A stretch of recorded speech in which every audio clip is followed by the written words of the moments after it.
Welcome back to Silver Screen Talks. In the heart of a scorching desert, two strangers stumble upon a fortune buried beneath the sand, a massive chunk of gold. But what begins as a dream of riches quickly spirals into a chilling nightmare of survival, betrayal, and madness. This isn't just a story about gold, it's a story about how far one man will go to protect it and what he's willing to lose. Welcome to Gold, a brutal, gripping thriller that'll leave you questioning, was it worth it? New to the channel? Hit that subscribe button. We bring you amazing movies with detailed explanation which you won't want to miss out. The story begins with a train moving through a desolate desert landscape. Inside the train is a man named Virgil, quietly eating his meal. Across from him sits a woman holding her child. Seeing them, Virgil offers his food to the woman. When the train stops, Virgil steps off. There's no one around, just empty stillness. He walks to a nearby gas station where he encounters a man. Virgil asks, "I was supposed to meet someone. Have you seen anyone?" But the man doesn't respond. Virgil then asks for the bathroom, and the man simply points in its direction. The bathroom is filthy, run down. While Virgil is inside, another man suddenly appears and calls out, "Are you the one trying to get to the compound?" Virgil replies, "Yes." In the next scene, we see Virgil sitting in a truck on his way to the compound. The truck is being driven by a man named Keith. The surroundings are barren and the heat is intense. Virgil, clearly uncomfortable, turns on the truck's AC, but Keith quickly switches it off, saying that it'll blow the engine if it stays on too long. After driving a little further, one of the truck's tires gets a flat. They pull over to the side of the empty road to change it. While they're changing the tire, they spot two wild dogs fighting nearby. Keith quickly chases one of them away, but the other dog is badly injured. Without hesitation, Keith puts the wounded dog down, saying it's better to kill it than let it be eaten alive.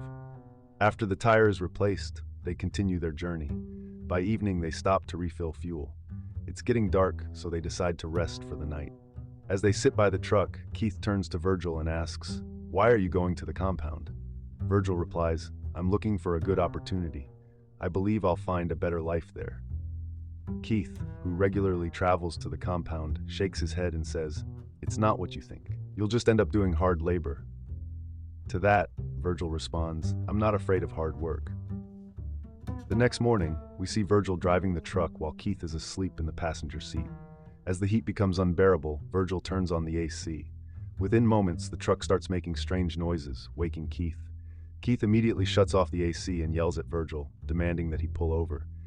Furious, Keith reminds him that he had clearly warned not to turn it on. Virgil apologizes, realizing his mistake. A little later, Virgil steps out to relieve himself. As he finishes, he notices a rock embedded in the ground. Something about them feels odd, catching his attention. Virgil brushes the dust off the rock and is shocked to see that it looks like gold. Just then, Keith asks him, "What happened?" Virgil calls him over to take a look. Keith can't believe his eyes. Keith pulls a lighter out of his pocket and says, "If it turns black when burned, then it's not gold." But when he burns the corner of the rock, its color doesn't change. Both of them are stunned. Keith says, "This is 100% gold." Excited, they grab a shovel and start digging to extract it. But after digging deep enough, they try to lift the gold, only to realize it's too big and too embedded in the ground to even budge. After that, they tie a rope to the gold and try to pull it out using the truck. But the rope snaps. They try again, giving it all their strength, but once again they fail to move it. Left with no choice, they go back to digging. As evening approaches, Keith says they need to gather some firewood before it gets dark, because there are a lot of wild dogs in the area. The fire will help keep them away. Keith and Virgil then start collecting firewood together. Then they light the fire and sit beside it, talking about their luck. Keith is overjoyed at the thought of how their lives are about to change. He even dances with excitement. After a while, Keith brings up a concern. If they can't get the gold out themselves, one of them will have to go to the city to bring back an excavator, while the other stays behind to guard the gold. Keith explains that it would take around 5 days, 2 days to get there, 2 to return, and 1 extra day just in case, since his truck isn't in the best shape. Keith suggests that Virgil should go to the city because he doesn't have much experience surviving in the desert. Staying behind would mean carefully managing his water and food, staying safe from wild dogs, and protecting himself from the harsh sun. things Keith believes Virgil wouldn't handle well. He also promises to give Virgil the name of a trusted contact in the city who can help him get the excavator. Keith says he'll stay back to guard the gold. But Virgil disagrees. He insists that Keith should go to the city instead, arguing that he doesn't know anyone there, and that he can manage the desert conditions and guard the gold on his own. The next day, Keith prepares to leave for the city. He gives Virgil food, drinking water, some essential supplies, and a knife for his protection. He also hands him a satellite phone so they can stay in touch while he's gone. Before leaving, Keith tells Virgil to stay alert. He's clearly excited and with a big smile says, "Take good care of the gold, because once I'm back, we'll be rich as hell." With that, Keith sets off to get the excavator. After Keith leaves, Virgil covers the gold back up. He builds a shelter near a dry tree to protect himself from the blazing sun. He checks his satellite phone to make sure it's working. As night approaches, he gathers firewood for the evening. Once it's dark, Virgil lights a fire and warms up his food. A little later, he hears the sounds of wild dogs fighting in the distance. Feeling uneasy, he grips his knife tightly and keeps it close. The next morning, Virgil wakes up feeling a bit weak. He goes to relieve himself but doesn't use any water due to the shortage. Just then, the satellite phone starts ringing. Virgil rushes to answer it, but by the time he picks up, the call has already disconnected. He sits down and quietly watches the buried gold. After a while, he covers it again using some stones. Wanting better shelter from the sun, he sets off in search of one. Not far from his camp, he spots a crashed airplane. Virgil decides to use it as a shelter, but from there, he realizes he can't see the gold site, so he collects useful materials from the wreckage and heads back to his original spot. Using parts from the broken plane, Virgil builds a better, sturdier shelter, one that can protect him more effectively from the sun. Virgil dozes off for a while. The intense sunlight burns his face, waking him up. He gets up and walks over to the gold, sitting beside it. Suddenly, a thought crosses his mind. He decides to break off a chunk from the gold rock. Using a large stone, he manages to chip off a piece of the gold. Just then, Keith calls. He tells Virgil that it might take him longer to return because his truck engine keeps overheating. Virgil tells Keith that he broke off a chunk of the gold and thinks it's enough for them. But Keith insists he stay put and says, "Don't worry, I'm trying my best to get there as soon as I can, and we won't settle for just a chunk, we'll have it all." That night, Virgil sits by the fire when a pack of wild dogs starts approaching. Terrified, he grabs burning sticks from the fire and manages to scare them away. Somehow the night passes and morning comes. Virgil is now much weaker than before. While he's drinking water from a gallon, he suddenly spots a snake approaching. He tries to kill it, but the snake slithers away. In the struggle, Virgil accidentally knocks over his water container, spilling all the water onto the ground. He's devastated. Soon after, his food starts running low as well. Needing supplies, Virgil heads back to the crashed plane to scavenge. Just then, he notices someone approaching from a distance. Alarmed, he hides inside the wreckage. The stranger comes closer. It's a woman.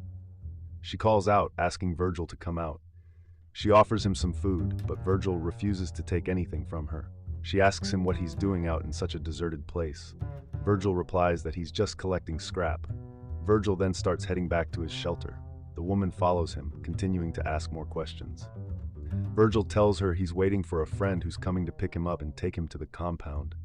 But the woman clearly doesn't believe him and keeps questioning him.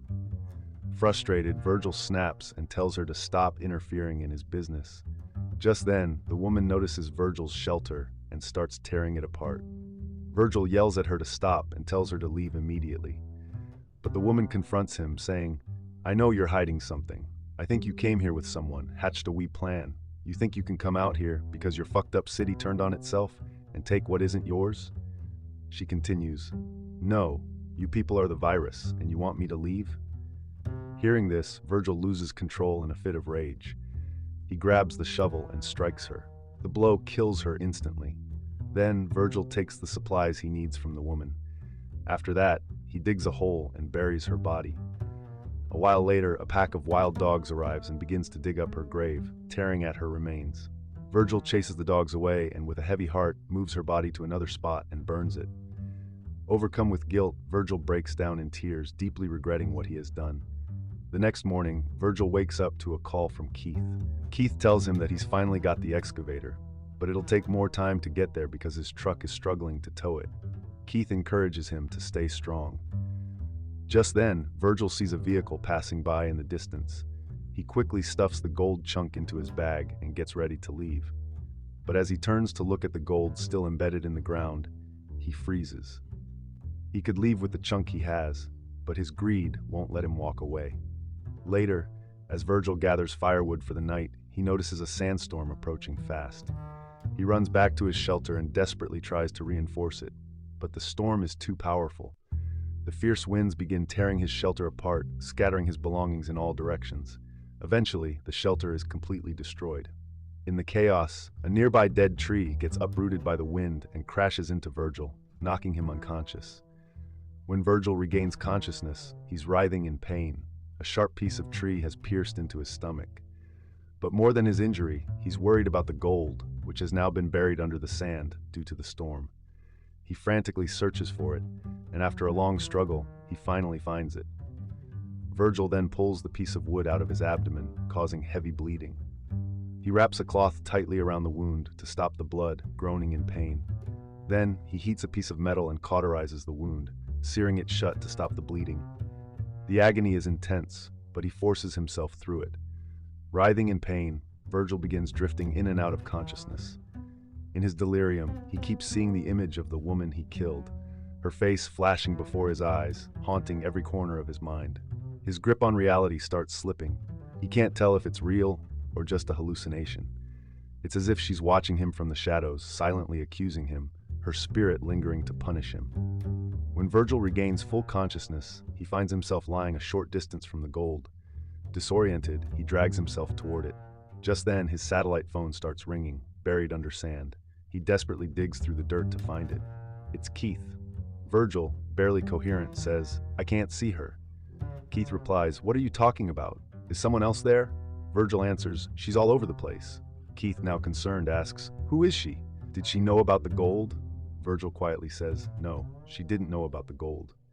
As Virgil looks up, he notices the gold is fully exposed. The sand that once covered it has shifted away. Alarmed, he quickly crawls toward it and starts covering it back up with sand. Suddenly, he hears a woman's voice asking, "Are you hungry?" Virgil turns sharply, shocked to see her again. She asks again gently, "Are you hungry?" Virgil stammers, "No, just go."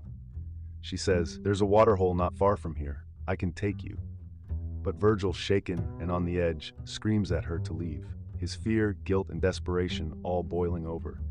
Then the woman asks him if he has seen her sister. Virgil doesn't answer and again tells her to leave.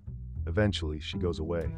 A little later, when Virgil wakes up from sleep, he finds burning firewood around him, as if someone had lit the fire to protect him from wild dogs. Just then, Keith calls, and he asks Virgil, "Did he get rid of her?" Virgil says yes.